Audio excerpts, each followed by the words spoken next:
Marvin Harrison Jr. spent the offseason getting absolutely jacked.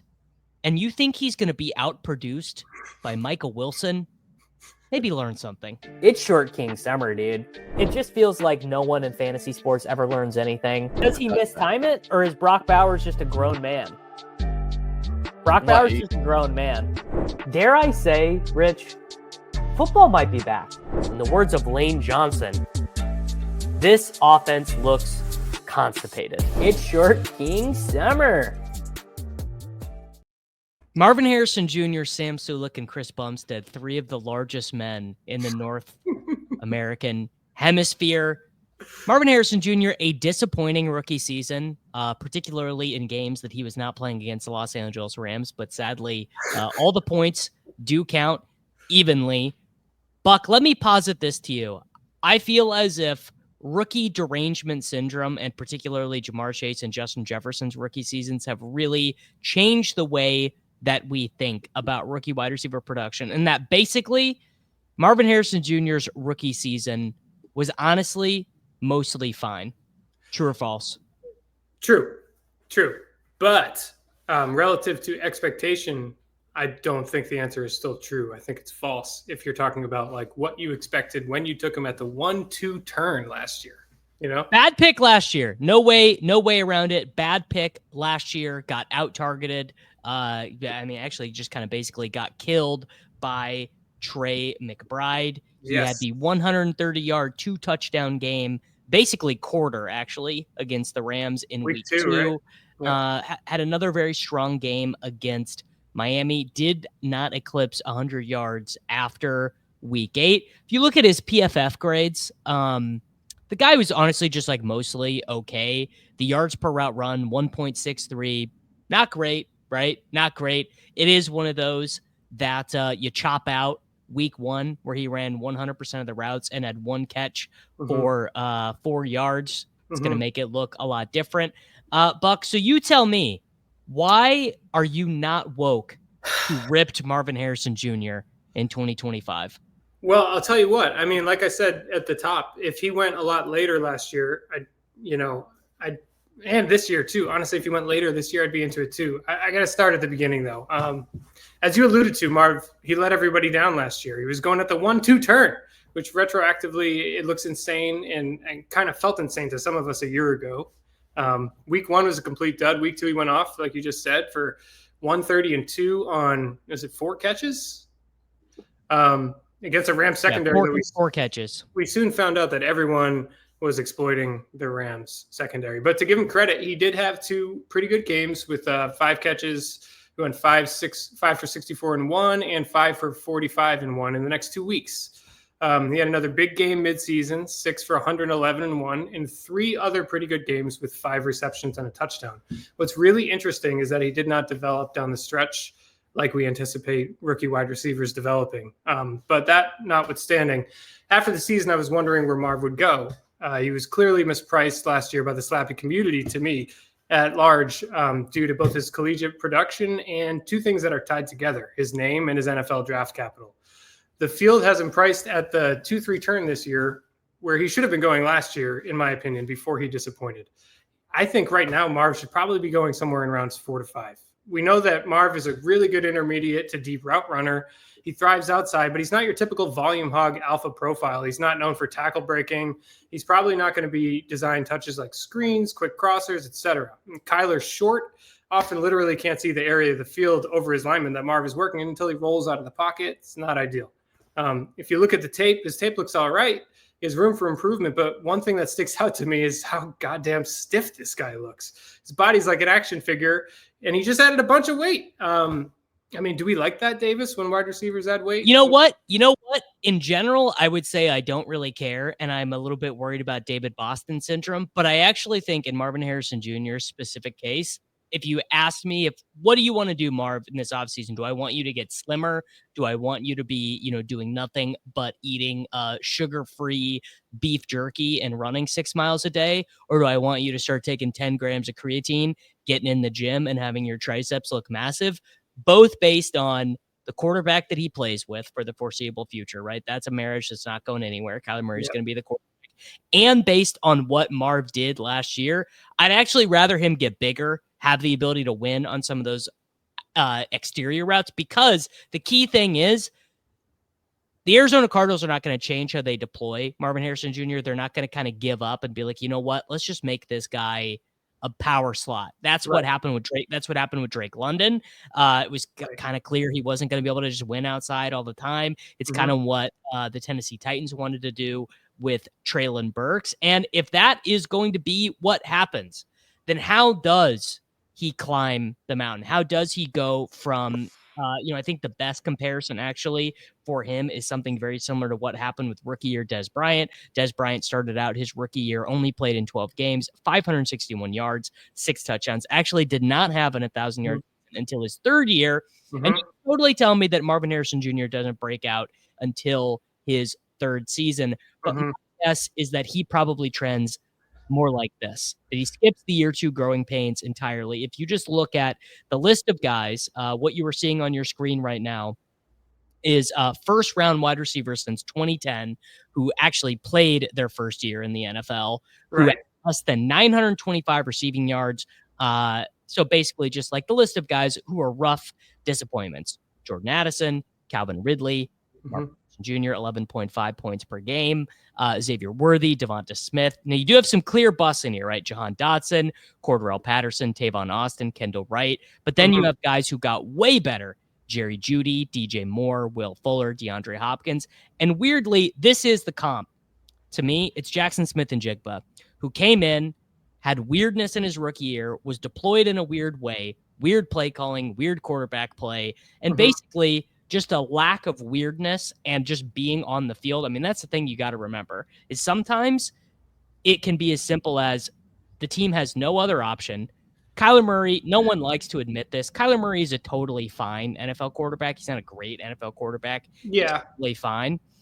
If you give me 137 Marvin Harrison Jr. targets, which is what JSN got last year, at this newfound size speed combination, I think I'm getting 11 touchdowns. That's my posit. What do you say? But like, why are you equating that? How many targets did Marv have last year? Marvin Harrison Jr. last season. 17 games. How many games did he play last year? He played in every game, and he got 116 targets. 116 targets, 62 receptions. So it does stand to reason that he could get 20 more if he has another full season, which I guess you wouldn't really project, right? You'd probably project for a game miss or something if you're doing that. Yes. I mean, either you have to project. I think a great way to do projections is actually what Mike Clay does, which is either you project everyone to miss 2 games or you project everyone to play 17 games. You just kind of treat it equally. And this 17-game projection seems pretty fair to me based on what Marvin Harrison Jr. did last year. But basically, what I would ask you, Mr. Ballknower, is I just look down this list and I see a bunch of guys who either got way worse and were basically busts, Ruggs, Perryman, N'Keal Harry, Quinn Johnson actually got better, John Baldwin, Josh Doxson, or guys who just played better, right? Just end of the day, they just played better. And I'm betting Marvin Harrison Jr. does not return as the same player he was last year. Maybe that means he's a bust. I mean, well, basically, like what you're saying is he needs to be a grown man by adding this weight, right? That's what you were getting at the beginning of that diatribe, was that like he's adding this weight so he can win more downfield. Is that what you're saying? I think he added the weight because he realized I'm not fast enough to be kind of the style of player I was at Ohio State. And if I'm not going to be fat, I should play kind of more Metcalfy, Pickensy, jump balls, just be bigger than defensive backs, just be bigger than safeties. I want to come back to this list after I talk about the weight for a sec, because what's interesting when I looked into this is Marv himself emphasized that the weight gain was not the result of a specific request from the Cardinals or a forced plan. He just decided to do it. That's kind of weird to me. No one's telling this guy what. Very in line with the Arizona Cardinals, who are a weird organization. They don't really have a beat writer. Right. No one really knows what's going on with Gannon. Drew Petzig is from the Shanahan tree. Shanahan tree coordinators is that can go. Yeah, well, like anywhere. when you have a sort of disappointing rookie year, like even by their standards, I'm sure they wanted more out of that guy. and you don't tell him to do anything like gain weight to get ready for next season, and you take it upon yourself to get ready to gain weight. I mean, maybe his dad's telling him, like, son, you need to gain some weight. But I don't know. I mean, let me get back into the argument here. I think what you alluded to earlier, the Cards not making any overt changes that we can see that would help Marv, is a big part of this. Like the same coach, same offensive coordinator. Arizona was 11th in rushing play percentage last year. They were 10th the year before. This team wants to run. I mean, it's possible he earns more targets, but how many more? Like, you need a high target volume with Marv's profile to really return an alpha wide receiver production. It's so hard for me to click him when I like all of the wide receivers and running backs going around him more. You know, I like Wilson, I like Higgins, Chase Brown, Jacobs. I'd take McBride straight up over Marv. He's probably going to be the safety blanket again, the security blanket over the middle of the field. Like, do you really think Marv is going to meaningfully increase his, not targets, but catches per game? I mean, with the types of routes that he's running, and unless they're expecting him to break more tackles with this weight, like, I just feel like when you're drafting a wide receiver in the 3rd round, you want him to be able to, like, you can pretty comfortably see the path to drafting him in the 1st next year. And to me, that is so comfortable. You don't even have to squint to see Marvin Harrison Jr. I don't think. I mean, if his name wasn't Marvin Harrison Jr., you would not be drafting him in the 3rd this year. I think that's still lingering. See, you know? I totally see it the other way because of how the slappies work. I'm looking at, average draft position, and I go, okay, Rashee Rice. It's Rashee Rice has maxed out at less touchdowns. Davis, I would even take Rashee. I would take Rashee over this guy. I would.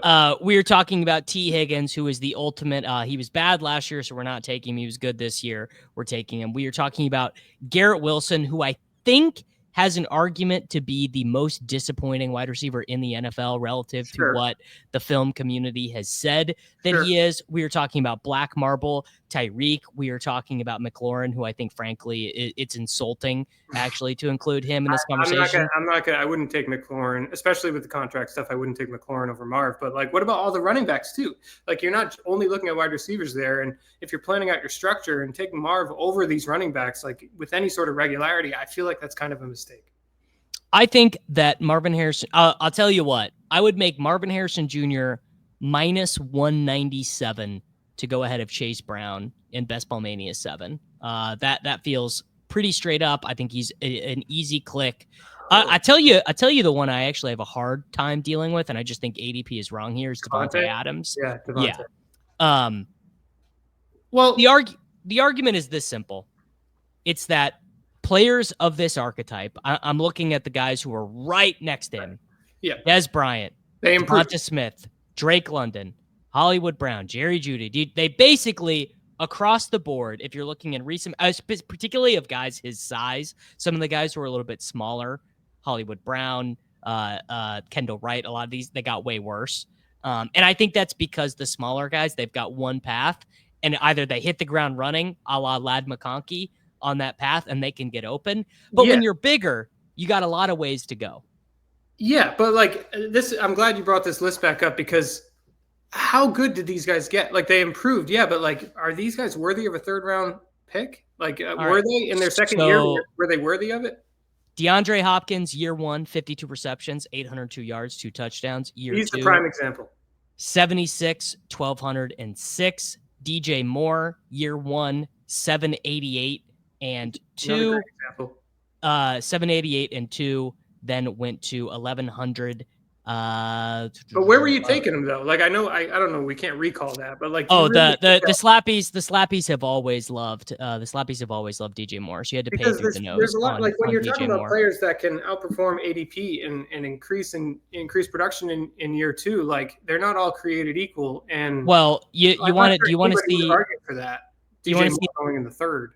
Here's the downside comp. Here's the it really doesn't work out comp, and it's Jerry Jeudy, who everyone has always loved. He's so great. The routes are so incredible.